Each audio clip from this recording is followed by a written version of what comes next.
An emergency broadcast will be forwarded to this carrier momentarily. Please stand by for further information.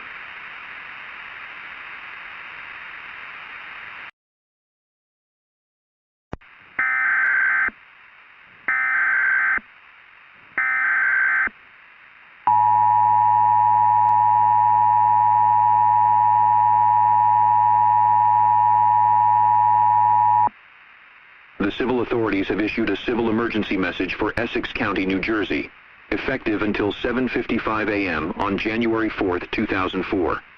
A sequence of mass homicides has occurred within Essex County, in the township of Cedar Grove. The suspect in these homicides is identified as a man standing over 6 feet tall, wearing all black clothing covering the head, arms, hands, legs, and feet. The suspect has no skin on his face, though he shows no signs of infection in the muscles of the face.